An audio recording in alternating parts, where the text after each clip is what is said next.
Hey y'all, welcome back. For those of you who don't know me, my name is Bonahead and I do horror analysis on the internet. I don't know if you've noticed, but there has been a lot of talk about religion and politics these days. Lots of intermingling of the two. Whether we're excusing child marriages, the death of your own husband, trans erasure, or the genocide of an entire people, it feels more than safe to say that religion has been very conveniently inserted into plenty of the issues that plague modern society, despite our lovely separation of church and state section of the First Amendment. Who cares about that? Now, these tendencies are not modern or new by any standard and can be traced all the way back to the Crusades, all the way through to the justification of slavery. If y'all don't know what the slave Bible is, I would strongly recommend looking into it. In saying all this, I don't think that it is controversial to say that religion has been used as an excuse to commit heinous crimes throughout history. I'm sure many of us are already aware of that fact, and how it has often acted as a thin veil of high moral ground used to achieve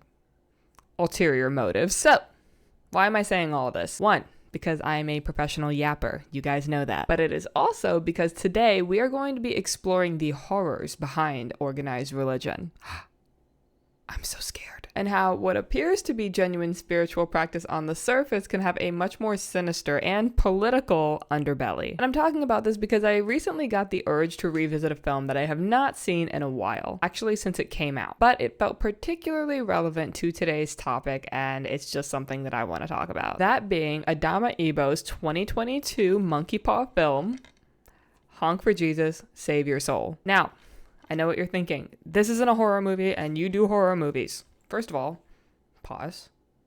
Let's regroup. Second of all, you're completely right. This is not a horror film. This is a comedy satire. And I do primarily try and focus on horror on this channel, and I have done that so far. But you want to know something? The actual themes and messages of this movie and how they're delivered thanks to the incredible performances of Sterling K. Brown and Regina Hall are genuinely so haunting to me and leave me feeling so uncomfortable that I just can't help but see horror in it. The front half of the movie is very much comedy and satire centered, and then the back half gets just so dark and disturbing and, like I said, haunting, and it felt so appropriate for this channel. I don't know. And I also find that very much like sci-fi, actually, satire and horror have a lot of overlap between them, because if you think about it, satire relies completely on turning something dark, turning a dark reality into comedy, into something to laugh at. The whole point of satire is if I don't laugh, I'll cry, and I mean, that's besides the point, but you get what I mean. Now, before we get into my analysis of this film, I actually want to give a quick disclaimer here. I am not by any means a religious person, nor do I consider myself to be a spiritual one. My intention here is not to dog on anyone's individual faith or beliefs. That I believe anybody and everybody should have every right to practice whatever religion they choose. As long as you're not hurting yourself or anybody else, I don't have a problem with it. But I will say that my analysis today will be primarily focused on the critique of organized religion, as well as its mixture with politics and the political sphere. So if you're sensitive to those topics, then this may not be the video for you, but that's okay. I'll see you in the next one. So with that out of the way, let's get started. Now, for those of you who don't know or maybe need a refresher, Honk for Jesus, Save Your Soul follows Lee Curtis Childs and his wife Trinity Childs. I swear to God, if I get one more spam call, I'm going to lose it. Anyways, we're following this couple as they try to navigate rebuilding their once very successful megachurch after a very public scandal, which forced them to shut their doors. So while they're gearing up for their reopening, they hire a documentary film crew to record the process of their big comeback as they prepare for this grand reopening that's coming on Easter Sunday. Because what better day is there for a grand reopening of a megachurch? That's pretty much the plot, so let's get into message analysis. This film is talking about three major topics. Two of them are very much intertwined and one of them is just a little bit different. We're looking at the corporatization of organized religion, but we're also looking at religion as performance. Those are the two that are related. And the third, more unrelated one is the furniture dynamic, and I'll explain what that is when we get there. But for now, let's start off with the corporatization of organized religion. So like I said, Lee Curtis and Trinity Childs run a megachurch where they preach prosperity gospel and evangelism. And for those of you who don't know what these terms are, I'm going to explain them here. Prosperity gospel may be something that you have heard of, but you don't necessarily know the name for. It is basically a Christian theological teaching that ties faith and spirituality to financial success and physical well-being. So the logic is, if you are poor, it is because you don't praise God enough, or you don't pray enough, or maybe you haven't found God altogether. Or if you have something like arthritis or some sort of chronic illness, then you can pray and be healed. And one of the first quotes that we get from Lee Curtis Child, it is one of my favorite ones that we get throughout the movie. It is just so funny. He's delivering one of his sermons and he says, God favors those who favor him. And he's dressed in this very fancy, very expensive looking, nicely tailored suit. And he goes, look at me. Don't I look like I've been favoring the Lord? It's so funny and it's so satirical. It's so ironic. I love it so much. And then he goes on to claim that the Rolls Royce that's parked outside of the church and the helicopter that he rides in sometimes are not financial assets, but they are blessings from God because he's just so godly, right? Whereas, of course, we all know that these are, in fact, financial assets obtained by the running of a tax-exempt megachurch. It can be a very problematic teaching, but it's one that has grown more and more popular, especially amongst megachurches. Now, evangelism is something different, and it is a lot more common than prosperity gospel. You've probably heard the word evangelism before, but you might not know exactly what it means. It is another Christian theological practice that involves spreading the gospel or the word of God to non-believers and emphasizes pushing the salvation.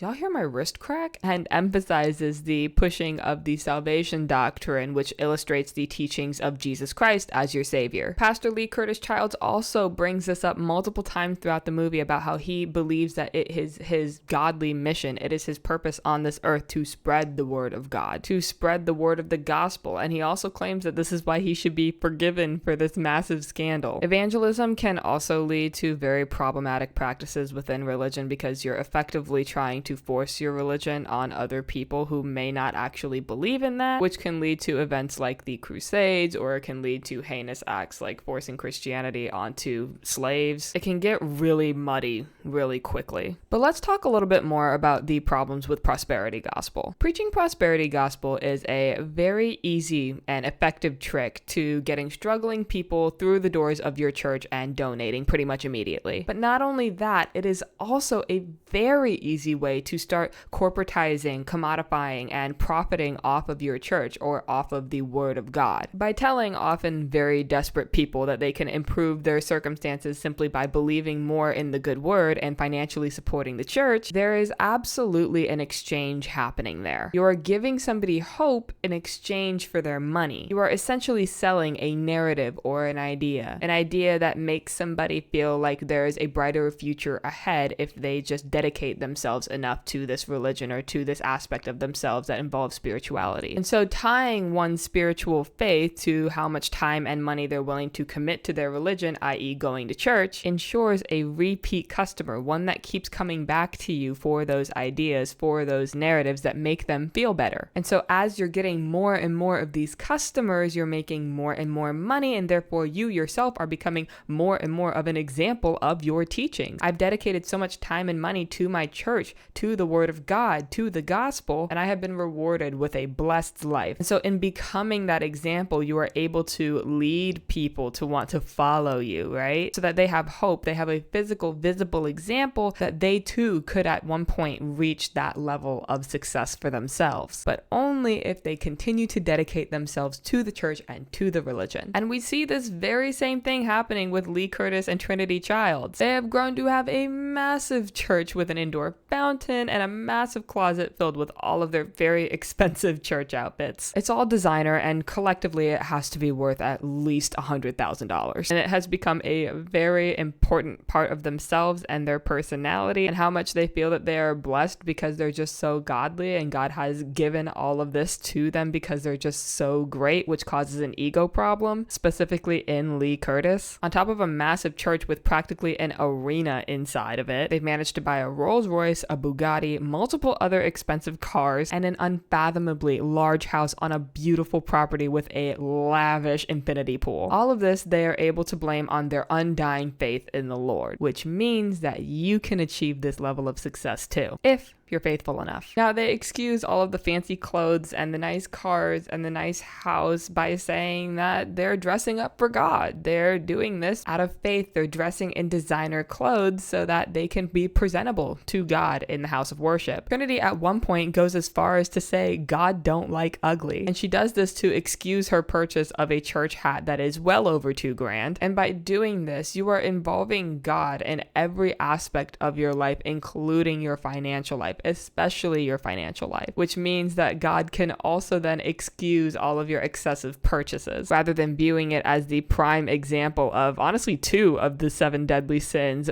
greed and pride. And with that, this concept of God very quickly starts to, 1, deify money, but 2, commodify your entire religion. And so in saying that, I think it is a safe bet to call their church and its practices a business. It has employees with salaries, it's got products including sermons on disc, it's got customers, etc., etc., etc. It functions like a business. It's just tax exempt because it's spiritual. So they've managed to build this very lucrative, very tax exempt business by taking advantage of people's poor health and financial situation.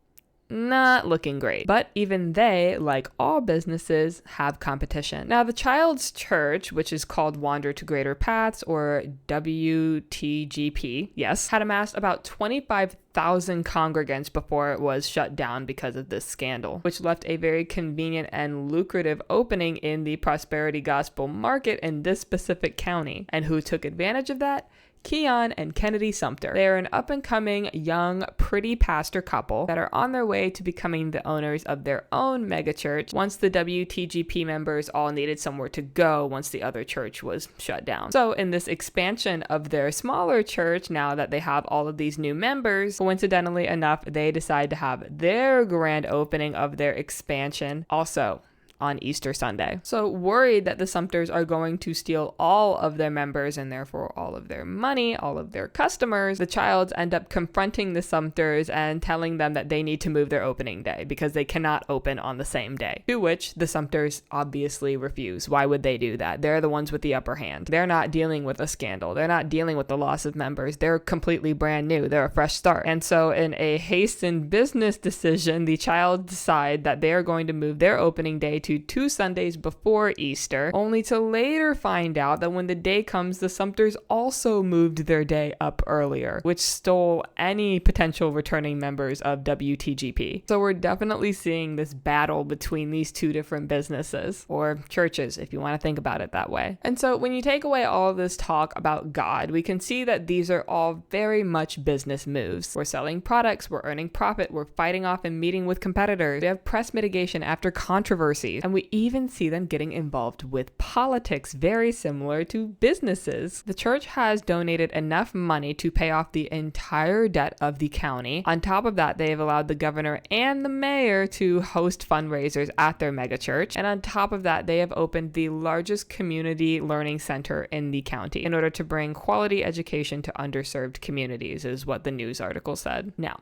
we all know that these charitable actions are very conveniently another way to obtain a lot of political power. A lot of political power and a lot of influence because businesses do it all the time. So why wouldn't they do it too? They have the money. But the difference between what they're doing and what a conventional business would do is that they're able to function like a business while claiming to be a purely spiritual organization, providing religious sanctity to their community, which is, under the First Amendment, a given right, which means that these guys have every motivation imaginable to maintain the image of Christian purity. This leads me into my next point about religion as performance, and therefore the hypocrisies of evangelism. So religion as performance, right? Why perform religiosity? Why are we doing that? Well, largely because being religious or godly is seen as a very virtuous trait to have by many. Much of the US is very religious, although overall religiosity has declined in the United States and just across the world in general. There is still a large portion of us that are religious. And because it is seen as a virtuous trait, to be religious is to be palatable to a broad range of people. It's why there are still like 7 or 8 states that still have it in their constitution that you are not allowed to hold public office if you are an atheist. This is obviously ridiculously unenforceable, but I just wanted to include it here because the sentiment is there. Religiosity is more palatable than secularity, which is why politicians will cherry pick different parts of the Bible to hyperfixate on to create a narrative or an agenda for themselves. They'll target trans and gay people instead of public prayer and braiding your hair as a woman, which, by the way, all are against the rules in the New Testament of the Bible, because one is much easier to create a political narrative from and create an enemy out of than the other. Creating a narrative against trans and gay people is much easier than creating a narrative against women braiding their hair. Therefore, that issue can garner a lot more support from the religious population than I don't want women braiding their hair, or I don't want people praying publicly. And so having this religious backing therefore gives leeway to other religious people supporting you and your agenda, therefore voting you into power even if you yourself don't believe that sentiment, because they believe that you believe that sentiment. This is also why you see people like Charlie and Erica Kirk preaching about God and the Bible and the gospel without actually living out those virtues. I mean, for Charlie Kirk, quite literally, he is not living out those virtues anymore. But more recent events have actually proven that Erica Kirk is a far cry from the humble teachings of Jesus Christ. Keyword being humble. Oh my God. They, as well as the people who fund TPUSA, have an agenda and a message that they're trying to spread through the veil of Christian evangelism, because it is more palatable to the public that way. If you frame it as a spiritual or a Christian value or a narrative that ties into Christianity, then Christian people are more likely to support you. So in saying that, there's obviously various different motivations for putting on this performance of religiosity. And the most obvious displays of religious performance in this film come from the actual filming process of their comeback documentary. I mean, our very first scene in the movie is watching Trinity notice that the cameras are rolling and immediately put on her curated persona of First Lady of the Church. And there are tons of awkward moments littered throughout the documentary that they will ask the film crew, the documentary film crew, to cut out or edit around. One of the big ones being when Lee Curtis Child steps into a pile of gum in his very expensive Italian shoes and immediately drops this very polished and godly persona to essentially throw a tantrum. And this is when we learn that the documentary film crew is there to essentially film the truth, or like a fly on the wall, instead of trying to help the child promote their reopening like they thought that they were. And Trinity tries relentlessly to salvage the couple's reputation throughout the filming of the documentary, because she seems aware of this, meaning she seems aware that the documentary film crew is not there to paint a positive image of them. And the couple themselves reiterate multiple times throughout the film that the entire point of having the documentary film crew there is to rectify their image so that they can rebuild their congregation. Again, the financial motives are more than obvious here. We also see tons of examples of performance as the Childs gear up for their grand reopening. They invite their 5 loyal congregants, who are the congregants that have stuck by the Childs throughout the entire scandal and don't see that they have done anything wrong. But the Childs plus the congregants are all there to sort of rehearse this first sermon back with fake divine experiences and lots of loud shouting and all of these things to try and get the rest of the crowd to join in and feel excited about this sermon. And so we see that these 5 loyal congregants are really just performance artists for the church. The young girl even admits to the documentary film crew that she loves the theater of it all. We also see Lee Curtis rehearse his very first sermon back multiple times to Trinity, who keeps giving him notes on how to make it better or more convincing to the audience. And arguably most importantly, we see examples of the child's belief set itself, the actual core of what they believe, be a performance of sorts. We have this really great and really funny scene of the child rapping along to Knuck If You Buck by Crime Mob. They know and sing every single word of this song, which may not seem incredibly godly to the average churchgoer. And the biggest hypocrisy and biggest sign that the belief set is actually a performance is the scandal. Lee Curtis has multiple sermons where he is preaching against homosexuality. He's a very homophobic person on stage, and he preaches that homosexuality is not made of God, despite being homosexual himself. Oh my God, who's surprised? And the whole reason they're even dealing with negative press in the first place is because Lee Curtis is getting sued at the ass for allegations of against multiple men. These men were all around the ages of 19 or 20, and they were all part of his congregation, and he was trying to say that he was mentoring them. Fork found in kitchen, am I right? We also see in a more intimate moment that he cannot seem to have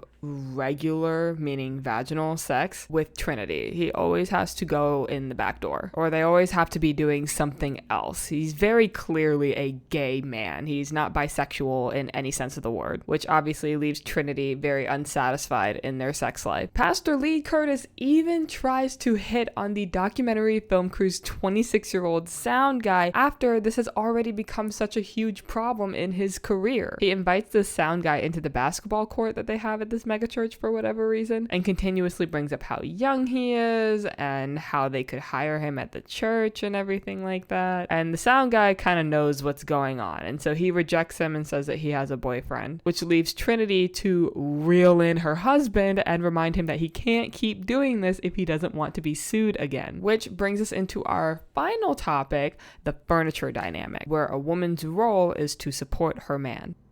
They're mowing the lawn. I'm taking too long again. For those of you who don't know, I'm sure it's not a very common term. The furniture dynamic is a way to describe the dynamic between a man and a woman, where the man is meant to take up space, whether it's by having an ego or having a career or having that confidence to take center stage. Whereas the woman, on the other hand, is really only meant to support the man like a piece of furniture. Because when you think about a piece of furniture, what is it? It's that thing that keeps you and all of your belongings from hitting the floor every single day, only to go completely unnoticed and blend in with the background. Women play this role a lot, both in real life and in movies, and Trinity is no exception at all. I've mentioned before how throughout the filming of the documentary, Trinity is the one trying to rebuild the reputation of the church. But not only that, she is tasked at the same time with trying to rebuild Lee Curtis's ego after taking a hit after the scandal. Like I said, she seems to be the only one between the two of them that understands that this documentary film crew is not there to portray the couple or the church positively. She even pulls the director aside at one point when Lee Curtis gets up to leave to try to convince the director and the film crew to paint the couple and their church in a much more favorable light. And it's here that she explains that the pastor, Lee Curtis, is the head and the face of the church, but the neck and the spine, the thing that makes everything function, the things that makes everything stable and with structure, is the first lady of the church living in the shadow of her husband. Now, I'm going to bring up the Kirks again because I think that their situation perfectly mimics this one. The dynamic between Charlie and Erica Kirk was very much like this before Charlie eventually met his maker, as he would put it. Charlie was the face and the personality behind TPUSA, but we later found out that the entire time Erica Kirk was doing everything on the back end to keep TPUSA.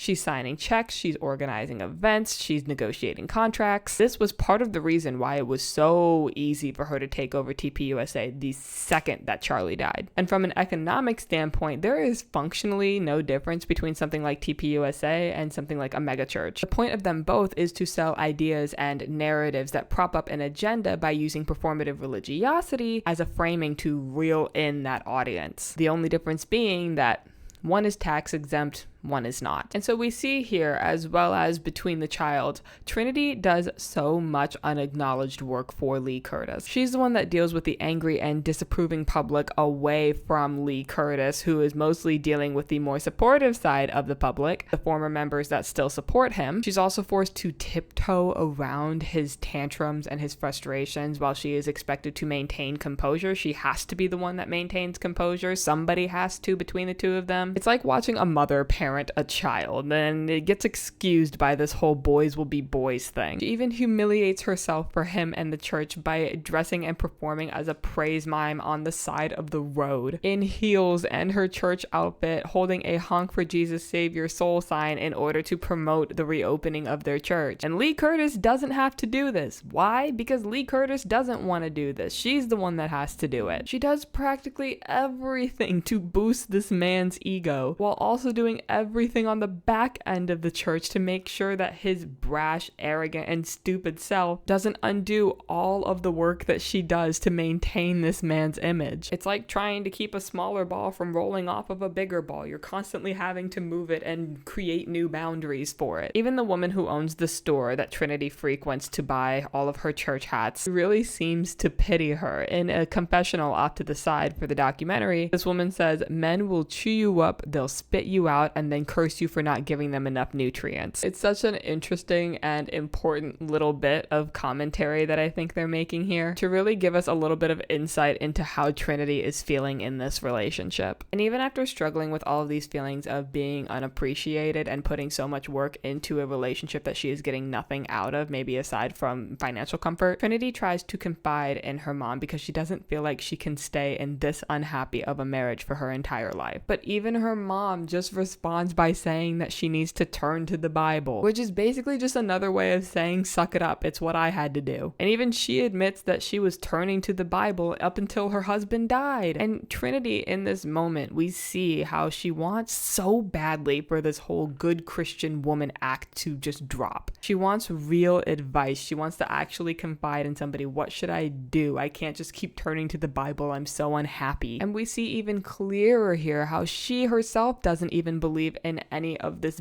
Bible mess. She doesn't believe in anything that her husband and her preach about on a daily basis. She doesn't even believe in what her mom is telling her at this very moment. She knows that the Bible cannot fix all of their marriage problems. She wants real and tangible advice. Advice that doesn't just tell her to mask up with God again, which I believe is why we get such an interesting quote from Trinity's character, where she's asked by the director, which is the first time that the director speaks in the entire film. She asks her, why doesn't she just leave? She's so unhappy, it's only natural that you would ask that question. And Trinity responds by saying, I would sooner kill him than leave him, which is so interesting on so many different levels. You could take it a couple of different ways too. I really want to know what you guys think about that quote in the comments. Let me know what you think about it, what your interpretation of her words is. I would just love to know. But at last, we get our final scene, which is a slow zoom on Trinity next to Lee Curtis on their opening day, where nobody is showing up. She's saying nothing while he stands next to her and tries to pump up his own ego. He's pumping up his own ego. He's trying to get her to pump up his ego and make him confident, make him feel like everything is going well. And she says nothing. Very powerful moment. Super interesting commentary. Haven't seen it done before. Love to see it. My final analysis of this film is actually fairly simple, despite everything that I just talked about. But I believe that this film is trying to talk about how religion, in this form and many others,